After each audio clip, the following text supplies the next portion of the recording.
خواتین و حضرات، اب تشریف لاتے ہیں امیر تحریک منہاج القرآن ڈاکٹر علامہ طاہر القادری۔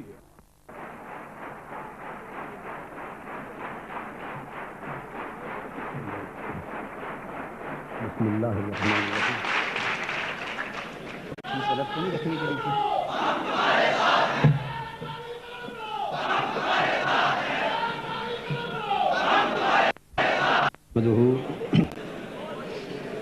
ونصلی ونسلم علی سیدنا و مولانا محمد رسولہ النبی الامین المکین، اما بعد، بسم اللہ الرحمن الرحیم۔ صدر مجلس محترم وسیم سجاد صاحب، مہمان خصوصی محترم جسٹس ڈاکٹر جاوید اقبال صاحب، محترم المقام قاضی حسین احمد صاحب، دیگر زعماء کرام اور معزز خواتین و حضرات، الحمدللہ آج کی نشست بہت سی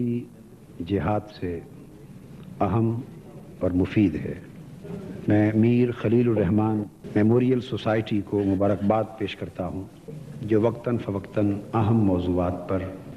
اظہار و تبادلہ خیال کے لیے اہل فکر و نظر کو جمع کرتی رہتی۔ قبل اس کے کہ میں آج کے موضوع پر علامہ اقبال کا خواب اور آج کا پاکستان اپنے خیالات کا اظہار کروں، میں اپنا فریضہ سمجھتا ہوں کہ حضرت محترم قاضی حسین صاحب نے جس محبت اور خلوص اور اخلاص کے ساتھ اقامت دین، اعلاء کلمہ حق اور غلبہ و احیاء اسلام کے لیے مجھے اور دیگر اسلامی قوتوں کو بھی، مگر بالخصوص ہمیں غیر مشروط اتحاد کی پیشکش ابھی فرمائی ہے، میں اس کا خیر مقدم کرتا ہوں اور اپنا فریضہ سمجھتا ہوں کہ اس پر اپنا رد عمل ظاہر کروں۔ سو میں بحمد اللہ تعالی قاضی صاحب کی اس غیر مشروط پیشکش کو بسر و چشم قبول کرتا ہوں۔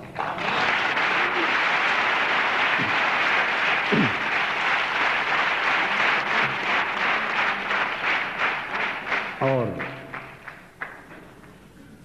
میں نہیں چاہتا کہ یہ بات صرف پیشکش اور قبولیت پر ہی ختم ہو جائے، میں اس سے عملی قدم آگے بڑھانے کی امید کرتا ہوں، اور اس پیشکش کو قبول کرتے ہوئے یہ درخواست کرتا ہوں کہ میں اور میری جماعت اقامت دین اور اتحاد امت کی خاطر پاکستان عوامی تحریک کے خول سے نکلنے کو تیار ہیں۔ آپ اسلامک فرنٹ کے خول سے نکلیں، کوئی نیا نام رکھ کر آج یہیں اکٹھی جد و جہد اور اتحاد کا اعلان کریں۔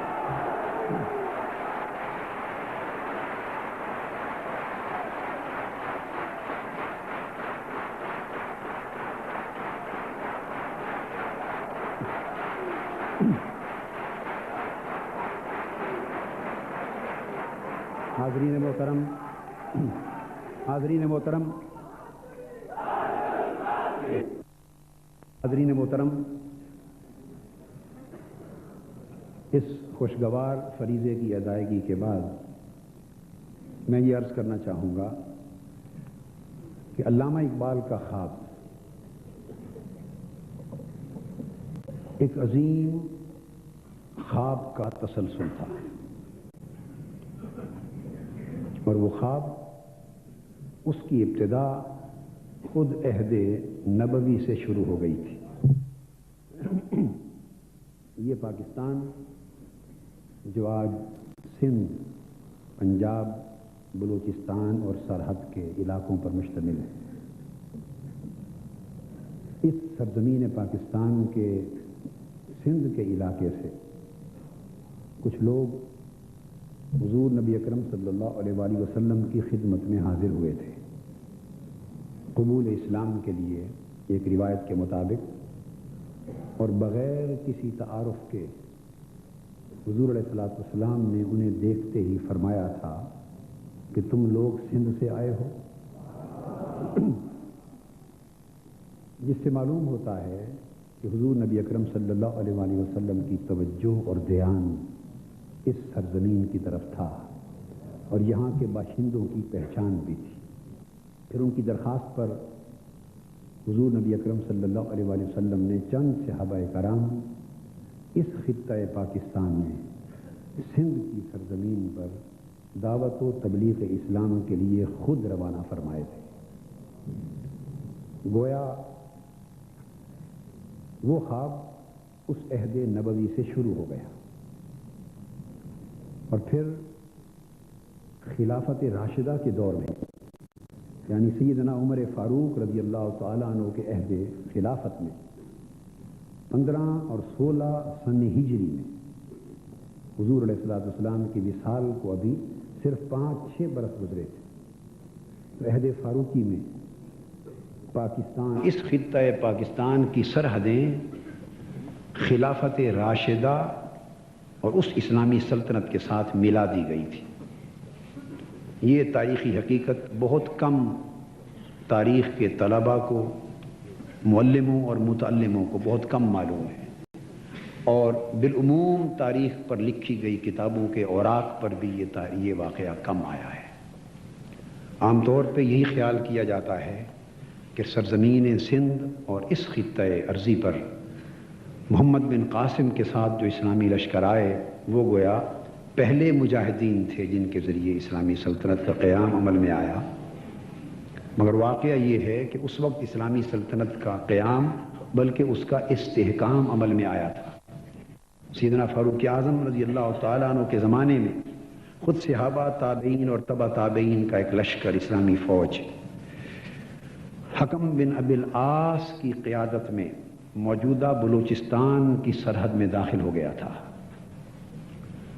اور مغیرہ بن ابی العاص کی قیادت میں صحابہ، تابعین اور تبع تابعین کا اسلامی لشکر سندھ کے اندر کراچی کے قریب دیبل کے مقام پر پہنچ گیا تھا، اور یہی وہ جگہ تھی جہاں محمد بن قاسم بعد ازاں تشریف لائے، اور یہ سلسلہ عہد عثمانی اور عہد علوی میں قائم رہا، حتیٰ کہ حضرت معاویہ کے عہد حکومت میں اسلامی فوج محلب بن ابی صفرہ الازدی کی قیادت میں جس شہر میں آپ اور ہم بیٹھے ہیں، لاہور، اس شہر لاہور تک پہنچ گئی تھی۔ سن 42 ہجری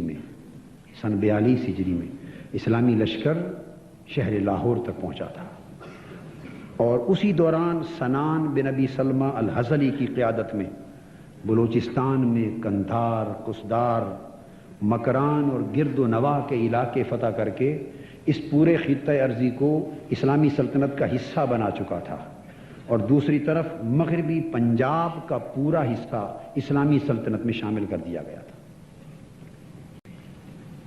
92 اور 93 ہجری میں محمد بن قاسم کا آنا، یہ تو دراصل وہ 78 برس پہلے شروع ہو جانے والی فتوحات کے سلسلے کو اپنے آخری مرحلے تک پہنچا کر اسے استحکام بخشنا تھا۔ علامہ نے اور علاوہ اس کے حضور علیہ الصلوۃ والسلام نے غزوات ہند کی بشارت دی تھی، اور وقتاً فوقتاً اس کا تذکرہ مجالس نبوی میں ہوتا رہتا تھا۔ علامہ نے اپنے بعض اشعار میں اس امر کا بھی اشارہ کیا جب وہ فرماتے ہیں کہ ٹھنڈی میر عرب کو آئی ٹھنڈی ہوا جہاں سے، میرا وطن وہی ہے، میرا وطن وہی ہے۔ یہ مختصر تاریخی بیک گراؤنڈ عرض کرنے کا مقصد یہ واضح کرنا تھا کہ وہ خواب جو علامہ اقبال نے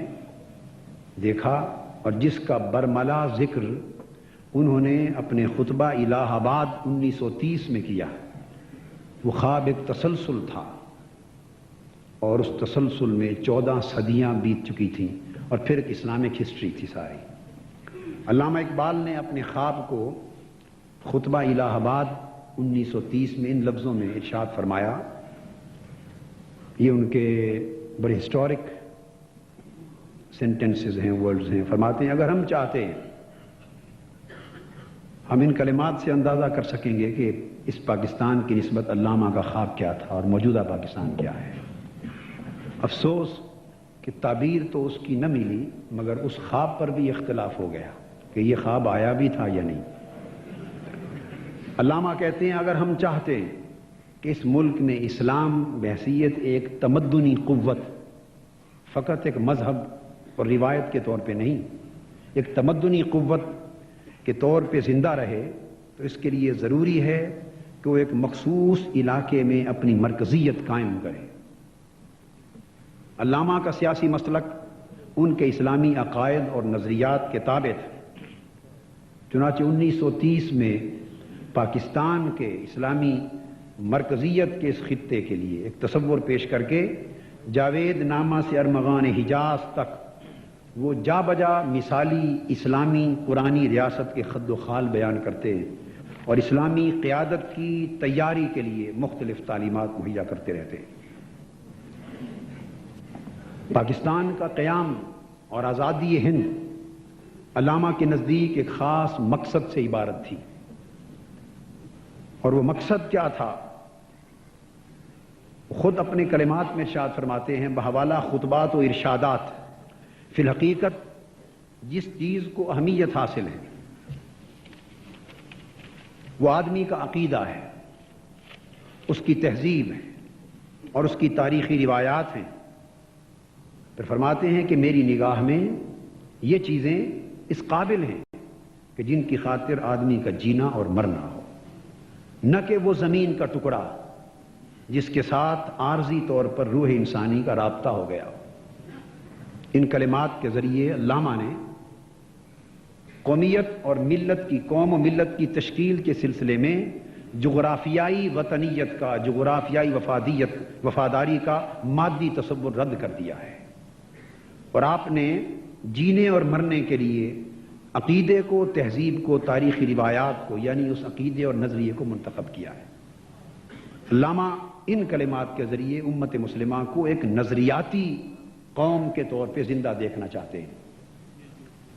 علامہ نے قائد اعظم کو مسلمانوں کی آزادی کے سلسلے میں ایک خط لکھا 1937 میں. اس خط میں آپ رقم تراز ہیں. فرماتے ہیں اگر ہندوستان کے مسلمانوں کا مقصد سیاسیات سے، یعنی سیاسی جد و جہد سے، محض آزادی اور اقتصادی بہبود ہے، یہ بات اس امر کی طرف اشارہ کر رہی ہے کہ آج یہ نقطہ نظر کہ پاکستان کا قیام کس مقصد کے لیے ہوا، وقتاً فوقتاً ایسے اعلانات سننے میں اور اخبارات میں پڑھنے کے لیے آتے ہیں کہ پاکستان کا مطلب کیا، لا الہ الا اللہ کا نعرہ نہیں لگایا تھا قائد اعظم نے. قیام پاکستان کے پس منظر میں اسلامی سلطنت کا قیام اور اسلامی شریعت کا نفاذ نہیں تھا. یہ محض انگریزوں کے جانے کے بعد غالب ہندو اکثریت کی غلامی سے مسلمانوں کو نجات دلا کر انہیں سیاسی، اقتصادی اور سماجی طور پہ ایک آزاد خطہ دلانا تھا. وہ لوگ جنہوں نے قیام پاکستان اور تحریک پاکستان کی یہ مادی تعبیر کی ہے اور اس کی فکری، نظریاتی اور اعتقادی تعبیر کے قائل آج نہیں رہے، اور وہ نسلیں جو قیام پاکستان کے بہت عرصہ کے بعد پیدا ہوئی، جنہوں نے فقط کتابوں اور اخبارات کے ذریعے قیام پاکستان کی تعبیر کو سمجھنے کی کوشش کی، آج جب ان کے کان یہ سنتے ہیں کہ قیام پاکستان کسی اعتقادی، فکری اور نظریاتی بنیاد پر نہیں بلکہ فقط سیاسی، معاشی اور سماجی وجوہ پر وجود میں آیا، تو خود پاکستان کے قیام کا جواز اور اس کے لیے دی گئی لاکھوں کروڑوں انسانوں کی قربانیوں کا جواز محل نظر ہو جاتا ہے. وہ لوگ متوجہ ہوں. علامہ لکھتے ہیں قائد اعظم کو کہ اگر مقصد فقط آزادی اور اقتصادی بہبود ہے اور حفاظت اسلام اس مقصد کا عنصر نہیں، جیسا کہ آج کل کے قوم پرستوں کے رویے سے معلوم ہو گیا ہے، تو فرماتے ہیں مسلمان اپنے مقصد میں کبھی کامیاب نہیں ہوں گے. علامہ نے اس تصور کے مطابق اس خطہ ارضی پر نئی مارز وجود میں آنے والی ریاست کو اپنے چشم تصور میں ایک اسلامی ریاست کے روپ میں دیکھا. خاموش اس خطہ زمین پر اسلامی شریعت کے نفاذ کو دیکھا، اس خطے پر بسنے والی قوم کو ایک فکری اور نظریاتی قوم کے طور پہ دیکھا۔ علامہ قائد اعظم کو اسی 28 مئی 1937 میں لکھے گئے خط میں علامہ لکھتے ہیں، فرماتے ہیں کہ لہذا سوال یہ ہے کہ مسلمانوں کی غربت کے مسئلے کو حل کیا جائے۔ لیگ کا تمام، مسلم لیگ کا تمام مستقبل اس بات پہ منحصر ہے۔ اب فرماتے ہیں خوش قسمتی یہ کہ اسلامی شریعت کے کسی موضوع شکل میں نفاذ کے ذریعے اس مسئلے کو حل کیا جا سکتا ہے۔ پھر فرماتے ہیں کہ اسلامی شریعت کے گہرے اور دقت نظر کے ساتھ مطالعے اور طویل غور و فکر کے بعد میں اس نتیجے پر پہنچا ہوں کہ معاشی مسئلے کا حل صرف اسلامی آئین کی تنفیذ ہے۔ اگر اس طرز آئین کو کما حق کو سمجھ کر نافذ کر دیا جائے تو کم از کم ہر ایک کا حق کے معیشت محفوظ ہو سکتا ہے، لیکن اس ملک میں جب تک ایک آزاد مسلم ریاست یا مسلم ریاستیں معرض وجود میں نہیں آئیں گی، اسلامی شریعت کا نفاذ ممکن نہیں ہے۔ یہ علامہ اقبال کے کلمات ہیں جو خط میں قائد اعظم کو لکھیں۔ سال ہا سال سے میرا یہ عقیدہ ہے اور میں اب بھی اسی کو مسلمانوں کی روٹی کے مسئلے اور ہندوستان کے امن و امان کا بہترین حل سمجھتا ہوں کہ الگ ریاست مسلمانوں کی ریاست قائم کرنے کے بعد اس میں اسلامی شریعت کو نافذ کیا جائے۔ علامہ کی پھر راسخ الاعتقادی کا عالم آج یہ بھی سمجھا جاتا ہے کہ شاید اسلام اور دین کی نسبت راسخ الاعتقادی کے ساتھ بات کرنا فنڈامنٹلزم ہے، بنیاد پرستی ہے، قاضی صاحب نے جس کا ذکر فرمایا۔ اور علامہ جیسے روشن خیال مفکرین اور امت کے رہنما شاید اس انداز سے دین اسلام کی راسخ الاعتقادی کی تعبیر یا اس پر پختگی کی تعبیر نہیں رکھتے۔ اشتراکی نظریات کے حوالے سے علامہ کہتے ہیں کہ یہ خیالات رکھنا میرے نزدیک دائرہ اسلام سے خارج ہونے کے مترادف۔ میں مسلمان ہوں، میرا عقیدہ ہے اور یہ عقیدہ دلائل و براہین پر مبنی ہے کہ انسانی جماعتوں کے اقتصادی امراض کا بہترین حل صرف قرآن نے تجویز کیا ہے۔ اس ان کے فرمان کا ریفرنس روزنامہ ذمہ دار 23 جون 1923۔ نتیجتاً علامہ اقبال نے اس مسلم ریاست کو اسلامی آئین اور اسلامی شریعت کے نفاذ کی خاطر حاصل کرنے کے حوالے سے یہ بات دو ٹوک طریقے سے کہہ دی کہ امت مسلمہ کی بقا کا راز صرف دو چیزوں کے ساتھ تمسک میں ہے: امت مسلمہ کا تشخص، اس کی بقا، اس کا فروغ، دنیا میں عزت اور وقار کے ساتھ اس کا زندہ رہنا اور اپنے اہداف اور مقاصد کو حاصل کرنا منحصر ہے اس بات پر کہ امت مسلمہ پورے اعتماد اور اعتقاد کے ساتھ قرآن کے دامن سے متمسک رہے اور سنت رسول کے دامن سے متمسک رہے، آئین کی، قانون کی بنیاد قرآن و سنت پر ہو اور شریعت اسلامیہ کو ناگزیر طریقے سے اپنایا جائے۔ علامہ کہتے ہیں قرآن کی آئینی اہمیت کی نسبت یہ وہ خواب ہے۔ علامہ جو خواب دیکھ رہے ہیں، خطبہ الہ آباد میں جس قیام پاکستان کا تصور پیش کر رہے ہیں، اللہ قائد اعظم کو خطوط میں جس پاکستان کے حصول کے لیے تحریک پر آمادہ کر رہے ہیں اور خود لیگ کی صدارت قبول کر کے اپنی تمام تر توانائیاں اور اپنی فکری، علمی اور جسمانی توانائیاں جس عظیم مقصد کے لیے وقف کر رہے ہیں، علامہ اس ریاست کو اسلام کے آئین کا نمونہ دیکھ رہے ہیں، اس ریاست میں شریعت اسلامیہ کو اجتہادی اور انقلابی روح کے ساتھ نافذ العمل دیکھ رہے ہیں اور اس ریاست میں قرآن اور سنت کی بالادستی دیکھ رہے ہیں۔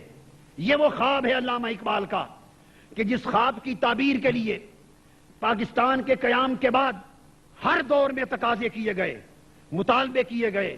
ان لوگوں نے سے بھی جنہوں نے اپنے منشور کی پہلی سطر شریعت کی بالادستی کو قرار دیا تھا، جنہوں نے قرآن و سنت کے نفاذ کے نام پر پوری امت کی ایک منتشر سیاسی جمعیت کو اپنے پیچھے لگا لیا تھا، مگر جب وقت آیا ان سے وہی لوگ تقاضے کرتے رہے مگر شریعت کی بالادستی کی طرف کوئی نہ آیا۔ کتاب و سنت کو اس ملک میں سب سے بالا تر آئین اور قانون تسلیم کرنے کی طرف کوئی نہ آیا، اور وہ سفارشات جو اسلامی نظریاتی کونسل نے دی وہ بھی ردی کے ڈھیر کی طرح رکھ دی گئیں، اور بالآخر آج اس ادارے کا وہ انجام کر دیا گیا کہ آج یہ تقاضے بھی ہونے لگ گئے ہیں کہ ایسے غیر ضروری ادارے کو برقرار رکھنے کی کیا ضرورت ہے۔ علامہ اس خطے کے مسلمان کو جھنجھوڑتے ہیں، اس خطہ پاکستان کے مسلمان کو جھنجھوڑ کے خطاب کرتے فرماتے ہیں تو ہمیں دانی کہ آئینے تو چیز، آئین کی بات ہوتی ہے۔ ہماری صورتحال تو یہ ہے کہ ہم اپنے ذاتی تیار کردہ آئینوں کے تقدس کے جس قدر قائل ہیں، اس کا 10واں حصہ بھی قرآن اور سنت کے آئین کے دیے ہوئے آئین کے تقدس کے قائل نہیں رہے۔ فرماتے ہیں تو ہمیں دانی کہ آئینے تو چیز، زیر گردوں سر تمکینے تو چیز، کتاب زندہ قرآن حکیم، حکمت او لا زوال است و قدیم، حرف او را ریب نئے تبدیل نئے، آیاش شرمندہ تعویل نئے، نو انسان را پیام آخری، حامل او رحمت للعالمین، صد جہان تازہ در آیات او، اسرہا پیچیدہ در آنات ہو۔ اور پھر خطاب کرتے ہیں اے مسلمان گر تمی خواہی مسلمہ زیستن، نیست ممکن جز بقرآن زیستن۔ پھر علامہ سنت رسول کی طرف آتے ہیں، وہ اپنے خواب میں دیکھے گئے پاکستان میں قرآن کی آئینی بالادستی کے ساتھ سنت رسول کا تمکن دیکھ رہے ہیں، اور وہ امت کو بتاتے ہیں لا نبی بادی ز احسان خداس، پردہ ناموس دین مصطفیٰ، قوم را سرمایہ قوت عزو۔ آج ہم قوم کو فقط مغربی جمہوریت کے تصور پر ایک اکائی بنانا چاہتے ہیں، کوئی نسل اور لسانیت کے تصور پر ایک وحدت بنانا چاہتا ہے، کوئی جغرافیائی اور صوبائی وفاداریوں کے تصور پر وحدت بنانا چاہتا ہے، کوئی معاشی اور اقتصادی وفاداریوں کی بنیاد پر وحدت بنانا چاہتا ہے، اور کوئی سیاسی وفاداریوں کی بنیاد پر قوم کو چھوٹی چھوٹی وحدتوں میں تقسیم کرنا چاہتا ہے۔ علامہ اقبال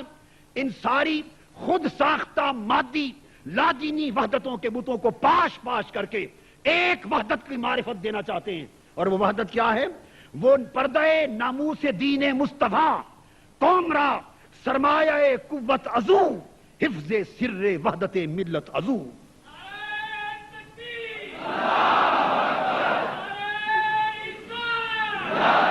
امت از ما سوا بیگانائی، بر چراغ مصطفیٰ پروانائی۔ اور پھر نفاذ شریعت کے حوالے سے آتے ہیں، علم حق غیر از شریعت ہیچ نیست، اصل سنت جز محبت ہیچ نیست، بات گویم سر اسلام مست شر، شرع آغاز است و انجام مست شر۔ اور پھر تا شعار مصطفیٰ از دست رفت، قوم را رمز بقا از دست رفت۔ پھر اس کی عملی شکل کی طرف علامہ آتے ہیں کہ جو پاکستان جس کا خواب انہوں نے دیکھا، اس میں قرآن و سنت اور شریعت کا نظام نافذ کس طرح کیا جائے۔ علامہ اقبال نہ تو بغیر کسی روک کے متجدد تھے، نہ وہ بغیر روک کے تجدد پسند تھے، اور نہ وہ دین ملا کے علمبردار جمود اور تعطل کے حامی تھے۔ علامہ نے اپنے فکر کے ذریعے اس تجدد کو بھی رد کیا جو تجدد ہمارے سرمایہ ایمان کو اسلاف سے کاٹتا ہے، جو قرآن و سنت کی مادی خود ساختہ اور لادینی ذہنی تعبیر کی بنا پر تعلیمات اسلام کا چہرہ مس کرنا چاہتا ہے، وہ تجدد جو اسلام کی سزاؤں کو فرسودگی اور درندگی سے تعبیر کرتا ہے، اور وہ تجدد جو قرآن کے حرام کردہ سود جیسے احکام کو جواز کے لیے راستے تلاش کرتا ہے۔ علامہ اقبال نہ تو ایسے تجدد کے حامی تھے اور نہ اس دین ملا کے جمود کے حامی تھے، نہ اس دین ملا کے تعطل کے حامی تھے جو شریعت اسلامی کے فکر میں کے تحرک کو روکنا چاہتا ہے، جو ارتقاء کے سلسلے کو بند کرنا چاہتا ہے، اور جو امت کو اگلی صدی کی طرف اور نئی روشنی کی طرف لے کر بڑھنے اور عصری مسائل کے مطابق اجتہادی صلاحیتوں کے ساتھ اسلام کا حل پیش کرنے کی بجائے اس کو کھینچ کر پچھلی 4 صدیاں پیچھے لے جانا چاہتا ہے۔ علامہ کی حیثیت یہ تھی کہ ان کا ایک ہاتھ قدیم پر تھا، ایک ہاتھ جدید پر تھا، وہ حرف رابطہ تھے، وہ دین مصطفیٰ کا فیض مدینے سے لے رہے تھے اور امت مسلمہ کو یورپ سے بہتر روشنی دے رہے تھے۔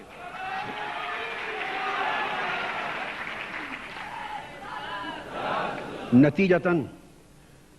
علامہ Reconstruction of Religious Thought in Islam میں فرماتے ہیں، اب اپنا پوائنٹ آف ویو دیتے ہیں کہ اسلام کس طرح نافذ کیا جائے. فرماتے ہیں مسلمان ممالک میں روح جمہوریت کی بیداری اور رفتہ رفتہ مجالس قانون سازی، لیجسلیٹو باڈیز اور پارلیمنٹس کی تشکیل ایک نیک فعل ہے. دور حاضر میں جب امت میں مختلف مکاتب فکر پیدا ہو گئے،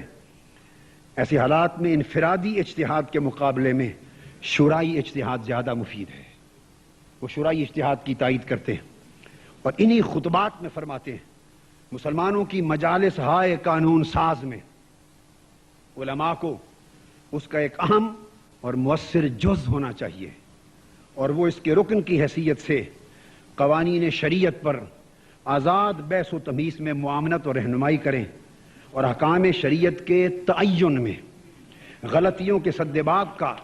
مؤثر طریقہ ہی یہی ہے. اور وہ مسلم ممالک میں فقہی تعلیم کے موجودہ طریق میں ایسی ہمہ گیر اصلاح کریں جس سے اس کا دائرہ وسیع ہو اور جدید اصول قانون سازی ماڈرن جورسپروڈنس کو طلباء کے اسلامی درس کا لازمی جز قرار دیا جائے. پھر 1932 میں خطبہ صدارت ارشاد فرماتے ہوئے علامہ کہتے ہیں میں علماء کی اسمبلی کے قیام کا مشورہ دوں گا.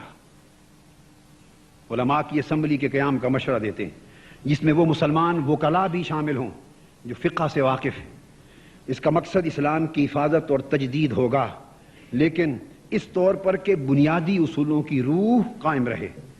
اس اسمبلی کو جماعت کو دستوری سند حاصل ہو،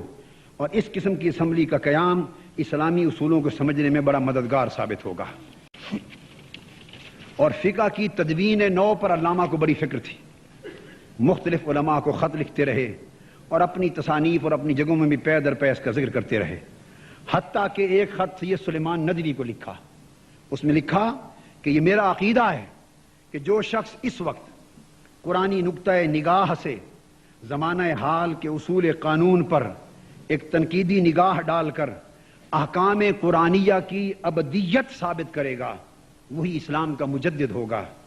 اور بنی نوع انسان کا سب سے بڑا خادم بھی وہی شخص ہوگا. یعنی یہ علامہ کا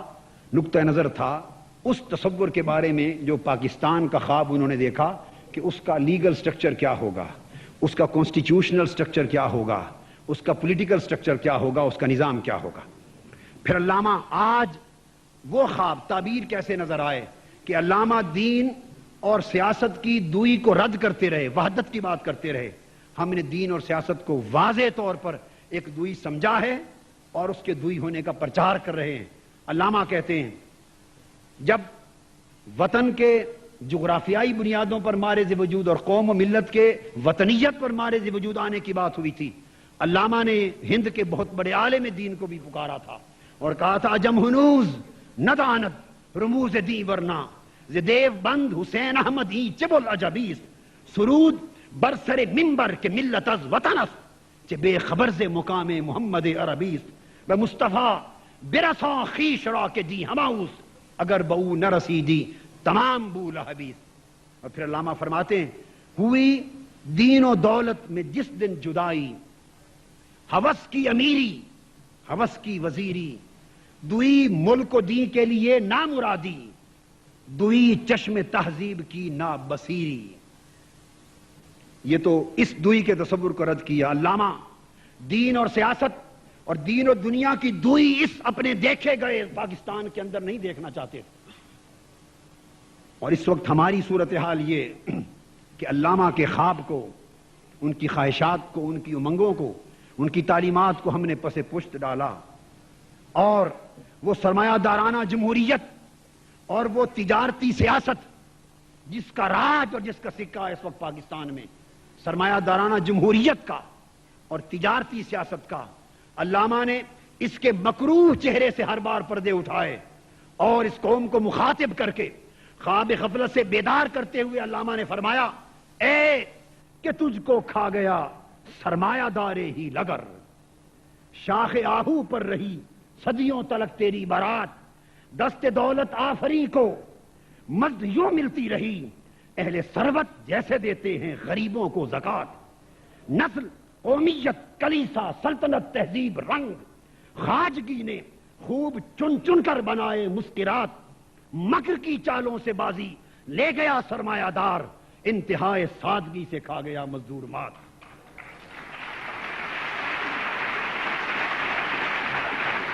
یہ قوم علامہ کے خواب کی تعبیر کس طرح دیکھے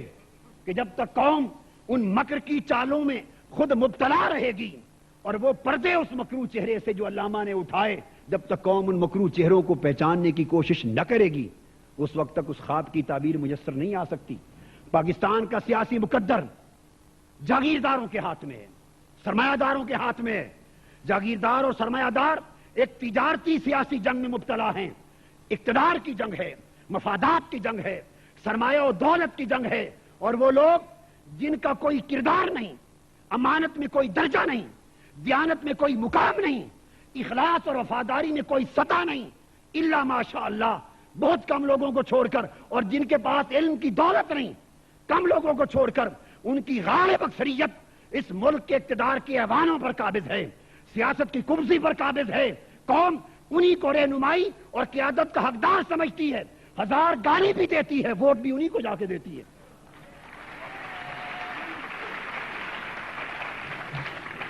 علامہ نے بتایا تھا، آپ بتاؤں تجھ کو رمز آیا ان الملوک، سلطنت اقوام غالب کی ہے ایک جادوگری، خواب سے بیدار ہوتا ہے ذرا محکوم اگر، پھر سلا دیتی ہے اس کو حکمراں کی ساحری۔ محکوم دو طریقوں پر بیدار ہوتا ہے، کبھی اس کے پیٹ میں لقمہ نہیں ہوتا، اس کے اندر بھوک، غربت اور افلاس کی آگ چلتی ہے، کبھی وہ اپنی جوان بیٹی کے سر کے بال سفید ہوتے دیکھتا ہے، وہ اس کے ہاتھ نہیں رنگ سکتا، کبھی اس کی بیٹی بوڑھی ہوتی چلی جاتی ہے، اس معاشرے کے خاندان کے لوگ اس کے دروازے پر رشتہ مانگنے نہیں آتے۔ یہ معاشی، اقتصادی اور سماجی ناہمواریوں کے حالات کبھی اس کو اٹھ کھڑے ہونے پر مجبور کرتے، وہ اٹھتا ہے،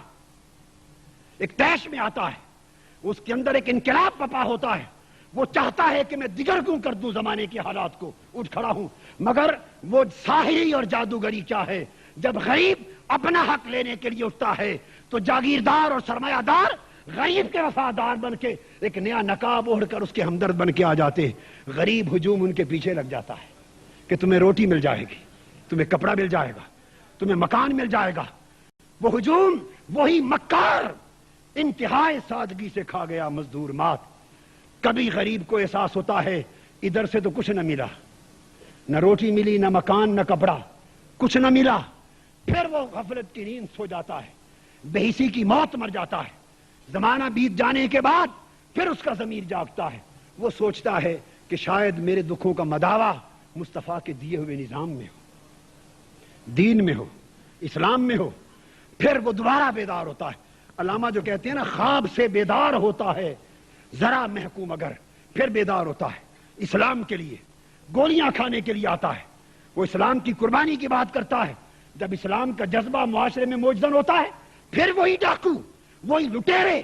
وہی خونخوار بھیڑیے، وہی منشیات کا سرمایہ کھانے والے، قوم کی دولت سے کھیلنے والے، وہ جاگیردار اور سرمایہ دار، ان کے پاس بنے بنائے بڑے پردے پڑے ہوتے ہیں۔ وہ شریعت کے نفاذ کا چہرہ اوڑھ کر ایک چہرے پر کئی چہرے سجا لیتے ہیں لوگ۔ وہ نفاذ شریعت کا چہرہ، اسلام کا چہرہ لگا کے آ جاتے ہیں، پوری قوم ان کے پیچھے لگ جاتی ہے کہ اب اسلام کی قیادت آ گئی ہے، اب انقلاب کی قیادت آ گئی ہے۔ قوم ان دو قیادتوں کے چکر میں پھنسی ہے، پھنسی رہے گی۔ علامہ نے اس قوم کے ضمیر کو جھنجھوڑتے ہوئے اسی غفلت سے بیدار کرنے کی کوشش کی تھی اور کہا تھا، اے غریب ناداں، سمجھ کہ خواب سے بیدار ہوتا ہے ذرا محکوم اگر، پھر سلا دیتی ہے اس کو حکمراں کی ساحری۔ ہے وہی ساز کہن مغرب کا جمہوری نظام جس کے پردوں میں نہیں غیرز نوائے قیصری، گرمیے گفتار اعضائے مجالس الاما۔ اب اسمبلیوں کی بات کرتے ہیں علامہ اقبال۔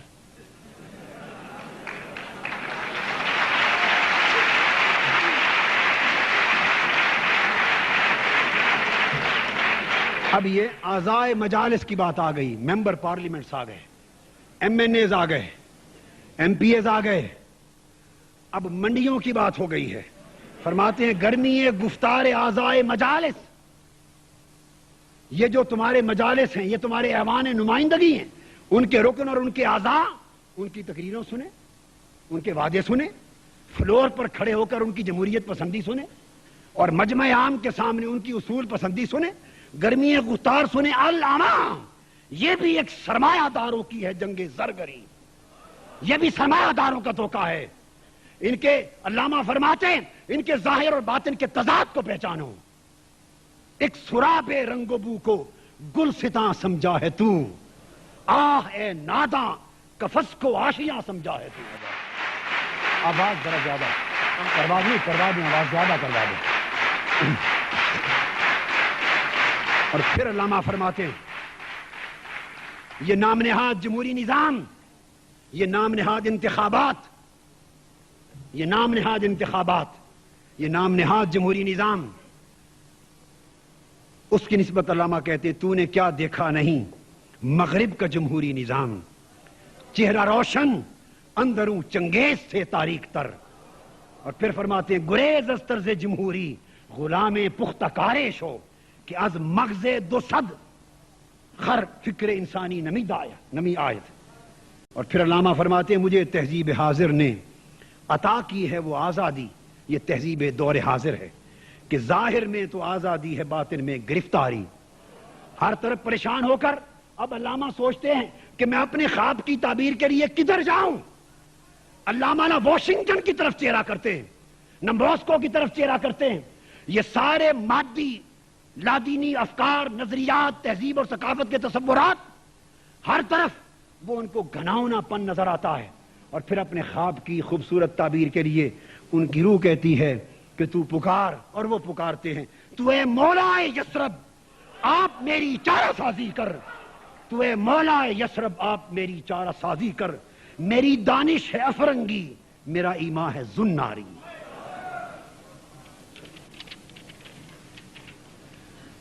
یہ تو سیاسی زبوں کا نقشہ کھینچا ہے آج کے پاکستان کا، اور پھر مذہبی زبوں کا بھی نقشہ کھینچا ہے علامہ نے آج کے پاکستان کا. علامہ نے جب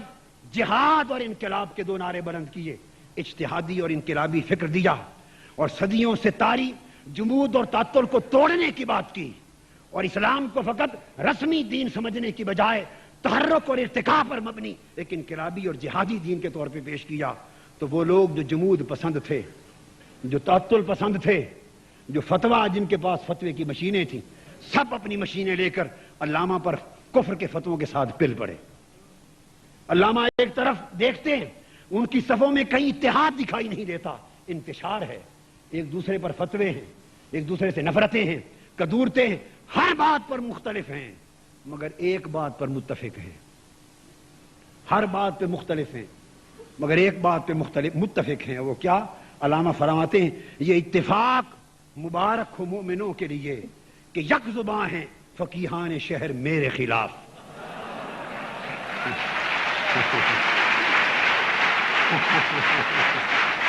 آپ جدھر لے جائیں.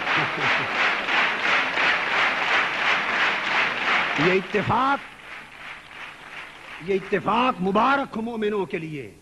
کہ یک زباں ہیں فقیہان شہر میرے خلاف. فرماتے ہیں یہ فقیہان شہر ہر بات پہ مختلف ہیں مگر اقبال پر فتوے پر متفق ہیں. اور فرقہ واریت کی بات کرتے ہوئے علامہ کہتے ہیں یہ نام نہاد مذہبی رہنما جنہوں نے فرقہ واریت کی آگ جلا رکھی ہے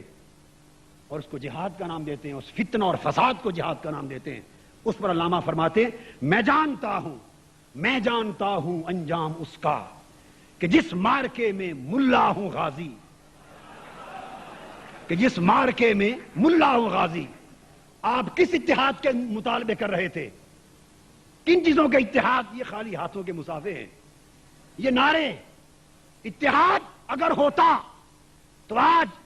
دینی اور اسلامی تحریکوں قوتوں کو یہ دن دیکھنے نہ پڑتے. تقریروں میں سب اتحاد ہوں گے ہمارے،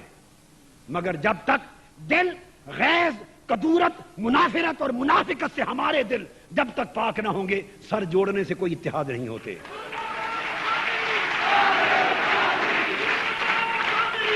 اور جن دینی قوتوں سے آپ اتحاد اور اقامت دین کی توقع کرتے ہیں، میں معذرت کے ساتھ 100 بار معافی کا خواستگار ہوں. میرا 4 سالہ سیاسی تجربہ اور مشاہدہ اس کا نچوڑ یہ ہے 4 سال اس سیاسی جد و جہد کے بعد ہم نے تو اس کو خیر بات کہا، مگر اس 4 سال میں جو تجربات ہوئے وہ شاید پہلے نہ تھے اور نہ ہوتے۔ اس کا نچوڑ یہ ہے کہ ایک طرف سکھ اور ہندو کھڑا ہو، ایک طرف ان مذہبی اور دینی جماعتوں کے مختلف نمائندے کھڑے ہوں، یہ سکھ اور ہندو کو ووٹ دیں گے، ایک دوسرے کو ووٹ نہیں دیں گے۔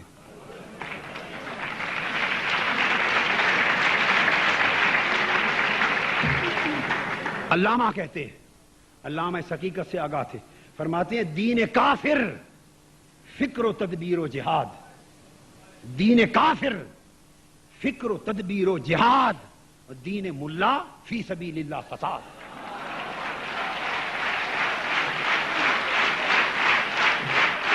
ملا کو انقلاب علامہ کے خواب کی تعبیر کہاں سے ہو کہ سیاسی قیادت اکثر و بیشتر، میں معذرت کر رہا ہوں الا ماشاء اللہ، سیاسی قیادت غالب اکثریت غنڈوں کے ہاتھ میں ہے، مذہبی قیادت غالب اکثریت جاہلوں کے ہاتھ میں ہے۔ کیا انقلاب لائیں گے آپ؟ مدرسوں میں بتا دوں کیا قیادت سمجھ جاتے ہیں؟ ہم میں سے اس معاشرے کا کوئی کھاتا پیتا گھرانہ کسی اچھے لائق بچے کو دین کی تعلیم کے لیے بھیجتا ہے؟ کوئی کھاتا پیتا گھرانہ دین کی تعلیم کے لیے نہیں بھیجتا، غریب بھیجتے ہیں، اور غریبوں میں بھی پڑھا لکھا بچہ سمجھدار اور طرف جاتا ہے جو بالکل نکھد ہو، اس کو دیتے ہیں مدرسہ کے لیے۔ بیک گراؤنڈ بھی سن لیں کہ کس بیک گراؤنڈ سے آیا، پھر مدرسہ جہاں جمعرات کی روٹیاں بچوں نے کھائیں، زکوٰۃ کے چندے کھائے، اور 10 سال تک ہاتھ بڑھا کر جو ہاتھ لیتا رہا، جس نے 10 سال پوری دین کی تعلیم و تربیت لے کر کی ہے، اس کی غیرت تو بچی نہیں ہے۔ اور جب پڑھ کے نکلا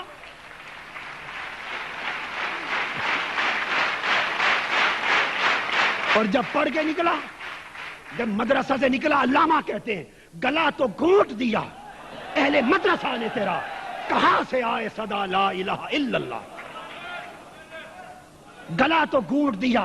اہل مدرسہ نے تیرا، کہاں سے آئے صدا لا الہ الا اللہ۔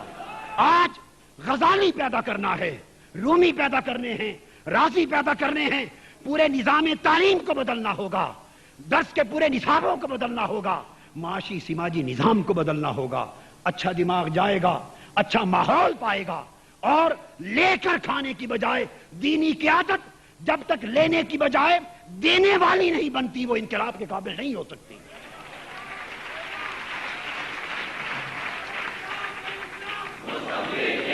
اور پھر اس کے پاس رہ کیا جائے گا؟ نہ اس کے پاس ماڈرن سائنس، نہ اسے فزکس معلوم، نہ کیمسٹری معلوم، نہ اس کو ماڈرن ایمبریالوجی معلوم، نہ اس کو سائیکالوجی معلوم، نہ اسٹرانومی معلوم، نہ میڈیکل سائنسز، نہ اس کے پاس سوشل سائنسز، نہ اس کے پاس نیچرل سائنسز، نہ اس کے پاس کوئی فلسفی، نہ modern social aspects, modern life کے تمام مسائل سے وہ دور ہے۔ اسے تو یہ بھی پتا نہیں کہ سورج مشرق سے کیوں نکلتا ہے، مغرب سے کیوں نکلتا ہے۔ اس نے فقط نکاح طلاق کے مسئلے پڑھے ہیں، یا عقائد پڑھے ہیں، مسلک پڑھے ہیں، اور ساری تعلیم اختلافی ماحول میں ہوئی ہے۔ وہ تو فیس نہیں کر سکتا دور جدید کے مسائل کو، زبان جدید اس کو نہیں آتی، مسائل جدید اس کو نہیں آتے، اپریسیشن، انالیسس سچویشنز کا اس کے پاس نہیں ہے، وہ خلا کو کہاں سے پر کرے؟ سیاسی قیادت کے ذریعے انقلاب آنا تھا، وہ لٹیروں اور بے کردار لوگوں کے پاس چلی گئی۔ مذہبی قیادت نے موٹیویٹ کر کے انقلاب لانا تھا، وہ جاہلوں اور پسماندہ ذہنوں کے پاس چلی گئی۔ علامہ کے خواب کی تعبیر کون کرے گا؟ اس لیے علامہ کہتے ہیں، فرماتے ہیں میں جانتا ہوں جماعت کا حشر کیا ہوگا، میں جانتا ہوں جماعت کا حشر کیا ہوگا۔ مسائل نظری میں الجھ گیا ہے خطیب، اس کے پاس اب بحث کے لیے نور و بشر کے سوا مسئلے کوئی نہیں رہ گئے،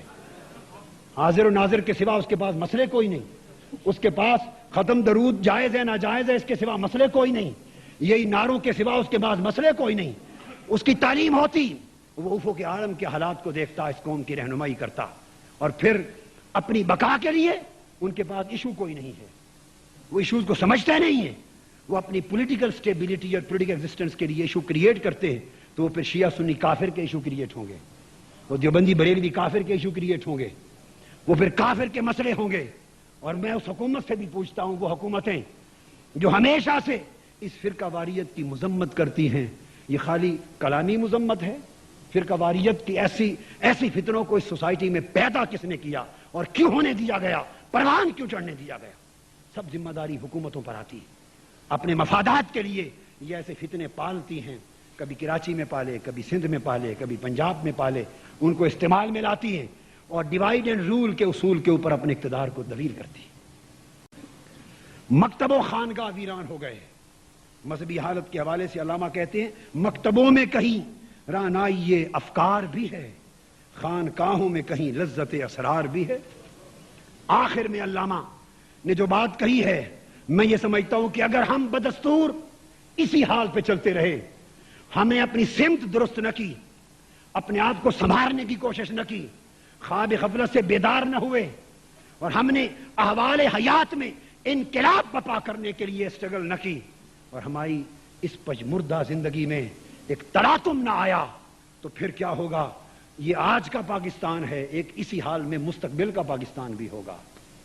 اگر یہی پاکستان اسی کا تسلسل رہا تو مستقبل کا پاکستان بھی ہوگا،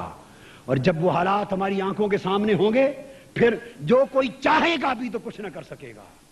علامہ اس کیفیت کا نقشہ ہمارے سامنے رکھ کے فرماتے ہیں کیس پیدا ہوں تیری محفل میں یہ ممکن نہیں، اے پژمردہ مسلمان، اے مایوس مسلمان، اے منتشر اور متفرق مسلمان، اے جامد ساکن مسلمان، کیس پیدا ہوں تیری محفل میں یہ ممکن نہیں، تنگ ہے صحرا تیرا، محمل ہے بے لیلا تیرا، اے درے تابند، اے پربردہ آغوش موج، لذت طوفان سے ہے ناآشنا دریا تیرا، اب نوا پیرا ہے کیا گلشن ہوا برہم تیرا، اب نوا پیرا ہے کیا گلشن ہوا برہم تیرا، بے محل تیرا ترنم، نغمہ بے موسم تیرا۔ اور پھر فرماتے ہیں آہ جب گلشن کی جمعیت پریشان ہو گئی، پھول کو باد بہاری کا پیام آیا تو کیا، بجھ گیا وہ شعلہ جو مقصود ہر پروانہ تھا، اب کوئی سودائی سوزے تمام آیا تو کیا۔ پھول بے پرواہ، اس وقت قوم کی بے حسی کا عالم یہ ہے کہ پھول بے پرواہ ہیں، تو گرم نوا ہو یا نہ ہو، کارواں بے حس ہے آواز درا ہو یا نہ ہو، وائے ناکامی متائے کارواں جاتا رہا، اور کارواں کے دل سے احساس زیاں جاتا رہا۔ علامہ اقبال اس کیفیت میں گنبد خضرا کی سرکار کو پکارتے ہیں اور مایوسی کے بادلوں کو چھانٹنے کے لیے پکارتے ہیں، اور یہی سبق ہمیں دیتے ہیں۔ ان کا پکارنا دراصل اس مایوسی کی کیفیت سے نکلنا ہے، امید کی روشنی کی طرف لے جانا ہے، اور منزل مقصود کی طرف بڑھنے کا راستہ بتانا ہے کہ لوگوں یہ نقشہ حیات ہے، مگر مایوس نہ ہونا، نہ امید نہ ہونا۔ اس مایوس ماحول میں امید کی ایک سمت ہے۔ آج بھی اگر تم ان تراشیدہ بتوں کو توڑ دو اور اپنے آقا کو پہچان لو، اپنے اصل قبلہ کو پہچان لو، سمت درست کر لو، تو پھر اس خواب کی تعبیر کا سامان آج بھی پیدا ہو سکتا ہے۔ اس وقت اسلام کے 55 ممالک ہیں، 55 ممالک کے دیس میں اسلام پردیسی ہے، 55 ممالک پر مشتمل دیس ہے مگر اسلام پردیسی ہے، اور نیو ورلڈ آرڈر رہے سہے اسلام اور مسلمانوں کی ثقافت کو بھی پردیسی کرنا چاہتا ہے۔ آئیے ہم اقبال کے اس پیغام کو بھی، خواب کو بھی پہچانیں، اور اس کی تعبیر کے لیے جو راہیں انہوں نے مقرر کی ہیں انہیں بھی پہچانیں، اور گرد و پیش کے حالات اور اپنی مصنوعی قیادتوں سے جو اندھیروں کا باعث ہے ان سے نجات پائیں، اور خاصہ خاصان رسول کی طرف متوجہ ہوں، اپنے اصل کعبہ کی طرف متوجہ ہوں، قرآن و سنت سے متمسک ہوں، انقلابیت اور جہادیت کو بیدار کریں، اور زندہ باغیرت اور باشعور قوموں کی طرح زندہ رہنے کا سبق سیکھیں۔ اگر قوم اپنی ایک قوم اور امت ہونے کا شعور آج پیدا کر لے اور اجتماعیت کے ساتھ حضور علیہ السلام کی اس مرکز فیض کی طرف متوجہ ہو جائے تو آج بھی ہماری تقدیر بدلنے میں شاید دیر نہ لگے۔ اس نسبت سے اگر ہم اپنے آپ کو پہچانیں اور زندہ رکھنے کا عزم کر لیں تو علامہ کے خواب کی تعبیر بھی میسر آئے گی، اور تعبیر کو پھر ایک اور روشن